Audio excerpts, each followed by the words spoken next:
जय श्री कृष्ण। आज का हमारा विषय है कि योग के बारे में भगवान श्री कृष्ण ने गीता में क्या कहा या उसे गीता में कैसे परिभाषित किया है। इससे पहले हम ये जान लें कि योग का शब्द का मतलब क्या है। योग शब्द का मतलब है आपस में मिलना है, एक दूसरे में मिलन हो जाना। जैसे साइंस में दो एक जैसे तत्व आपस में मिलकर एक दूसरा तत्व बनाते हैं, मतलब दो मिलते हैं तीसरा तत्व बनाते हैं। इसी प्रकार अगर गणित में देखें तो दो संख्याएं आपस में मिलकर एक तीसरी संख्या बनाती है जो उन दोनों का योग के बराबर होती है। जैसे 4 और 3 का योग करें तो हमारा आंसर है 7। तो योग का मतलब हुआ दो चीज़ों का आपस में मिलना। जानो गीता मानो गीता के कार्यक्रम में मैं भूषण अंगरीश आप सभी का हार्दिक स्वागत करता हूँ। जैसा कि हमने बताया कि आज का हमारी चर्चा का विषय है योग। श्री कृष्ण भगवान ने गीता में योग को बड़े सुंदर ढंग से परिभाषित किया है। उन्होंने एक तरह से नहीं कई तरह से योग को परिभाषित किया है। जैसे आत्मा और परमात्मा के संबंध की सत्यता को जानना, यह भी योग है।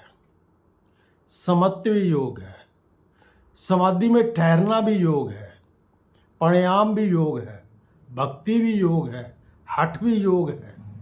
तो इस तरह से श्री कृष्ण भगवान ने तरह तरह से अलग अलग अध्यायों में अलग अलग तरह से योग को परिभाषित किया है।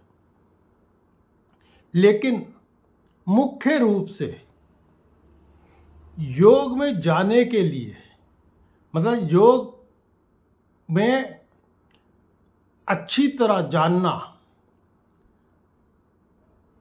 के लिए उन्होंने दो ही रास्ते बताए हैं। जैसा कि हमने पहले भी एक वीडियो में बताया है कि उसको जानने के लिए दो, एक है ज्ञान योग और दूसरा है कर्म योग। जो ज्ञानी आदमी है, जो बुद्धि से कुछ करना चाहते हैं, जो बुद्धि से कुछ जानना चाहते हैं, उनके लिए तो है ज्ञान योग। इसे उन्होंने ज्ञान निष्ठा बोला है। ज्ञान निष्ठा मतलब ज्ञान के ऊपर पूरा भरोसा करके आप ज्ञान के द्वारा सत्य को जाने, इसको उन्होंने ज्ञान योग बोला। मतलब कि ज्ञान के द्वारा ही। इसी तरह कर्म निष्ठा, कर्म निष्ठा मतलब कर्म में पूर्ण तरह लगन से काम करके, उसमें पूरा विश्वास करके आप जब सत्य को जानते हैं तो वो कर्म निष्ठा कहलाती है। तो भगवान श्री कृष्ण ने तीसरे अध्याय के तीसरे श्लोक में इसी को परिभाषित किया है कि जानने के लिए दो ही रास्ते हैं, एक ज्ञान का और एक कर्म का। ज्ञान के लिए ज्ञान निष्ठा और कर्म के लिए कर्म निष्ठा। इसको जानने के लिए मतलब ज्ञान योग और कर्म योग, तो हम बोल रहे हैं कि योग की परिभाषा क्या है। तो श्री कृष्ण भगवान ने जिस तरह मैंने पहले बताया, उन्होंने कई तरह से योग की परिभाषा बताई, लेकिन उनको जानने के लिए दो ही तरीके हैं। बस सत्य तक पहुंचने के लिए दो तरीके बताए हैं, ज्ञान और कर्म। और ज्ञान और कर्म से सबसे मेन मैंने आपको बताया कि जो आत्मा और परमात्मा का संबंध को जानना, इस सत्य को जानना कि उसमें क्या संबंध है, इसको जानना ही योग बताया है। अन्य तरह के योग तो बताए हैं, लेकिन मेन योग जो है वो ये बताया है कि आपके आत्मा और परमात्मा के संबंध को जानना, उसके सत्य को जानना। उसके सत्य को जानने के लिए दो तरीके हैं, ज्ञान योग और कर्म योग। अब इनमें आपस में संबंध कैसा होता है, इसको समझने के लिए मैं आपको आपकी आधुनिक भाषा में कुछ एक उदाहरण देकर समझाने का प्रयास करता हूँ। ये शायद उससे तो बिल्कुल नहीं मिलेंगे, लेकिन ये आपको समझने में बहुत ज़्यादा सहायता करेंगे। सॉरी। जैसे आप इंटरनेट भी यूज़ करते हैं, मोबाइल भी यूज़ करते हैं।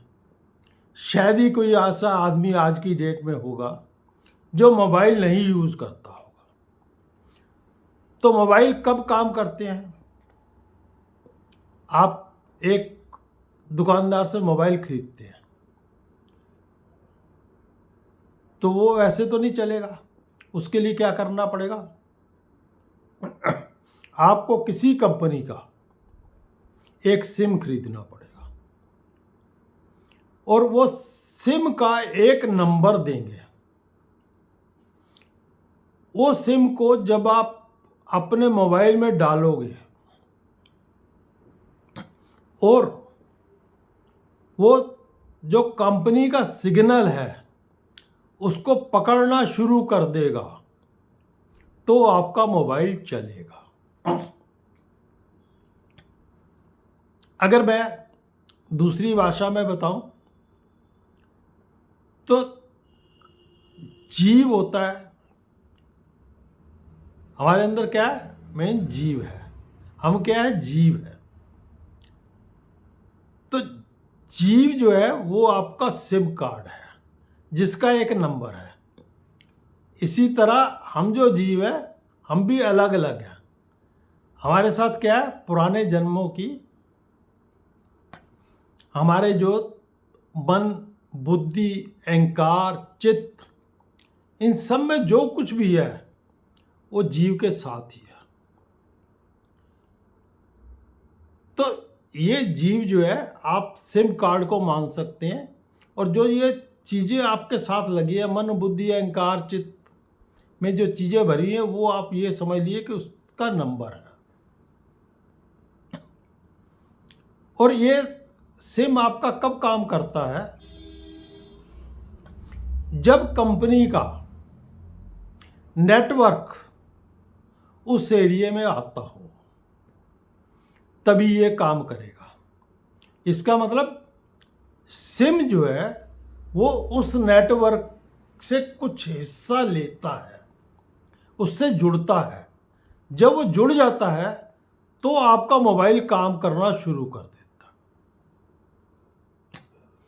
आप क्या कभी ये सोचते हैं कि जिस एरिया में हम खड़े हैं वहाँ पे नेटवर्क आ रहा है या नहीं आ रहा, या हमारे मोबाइल में वो नेटवर्क का हिस्सा आ रहा है नहीं आ रहा?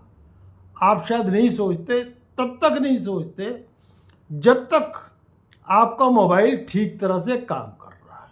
मतलब उससे आप अगर फ़ोन ठीक तरह से कर रहे हैं, आप कभी देखेंगे भी नहीं कि इसमें नेटवर्क आ रहा है या नहीं आ रहा, या उस एरिया में नेटवर्क है या नहीं।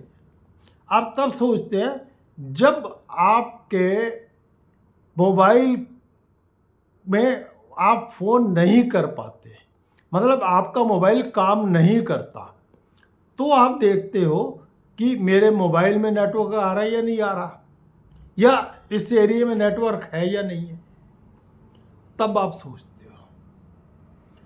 तो इसी प्रकार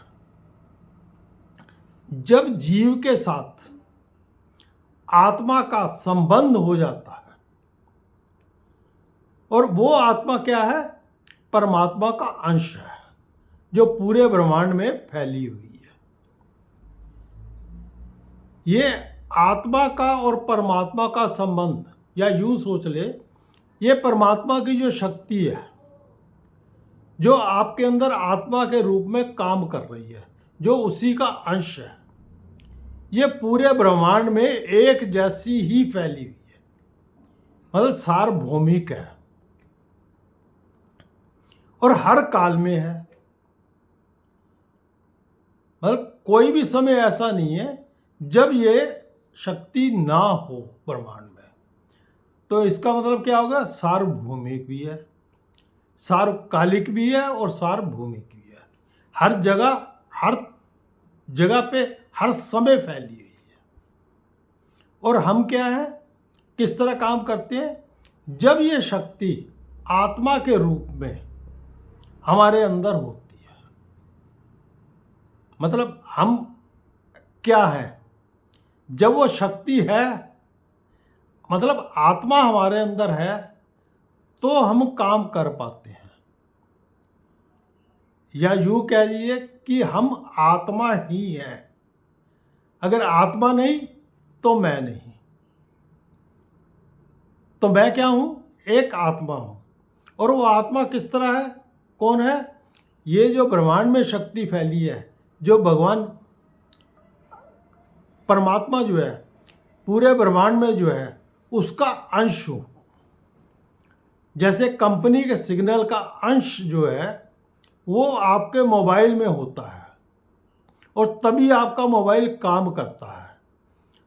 इसी तरह आपके अंदर जब ये आत्मा होती है जो कि परमात्मा का अंश है, तभी आप कुछ कर पाते हो। जब आपकी मृत्यु होती तो क्या कहा जाता है? आत्मा निकल गई, यही कहा जाता ना। तो इसका मतलब है जब तक आत्मा आपके अंदर है तभी तक आप काम कर पा रहे हो। और वो आत्मा क्या है? परमात्मा का अंश है। इसका अनुभव करना ही श्री कृष्ण भगवान कहते हैं कि ये योग है। और इसका अनुभव करने के लिए हमारे पास दो ही तरीके हैं, एक ज्ञान के द्वारा, एक कर्म के द्वारा। जो ज्ञान के द्वारा करता है वो ये सोचता है कि हर प्राणी में आत्मा है और आत्मा में हर प्राणी है, मतलब सब में एक आत्मा है जो परमात्मा का अंश है। और जो कर्म से देखता है तो वो कर्म में अकर्म को देखता है और अकर्म में कर्म को देखता है। इन बातों को हम आगे जब ज्ञान योग और कर्म योग की बात करेंगे तो विस्तार से बताएंगे।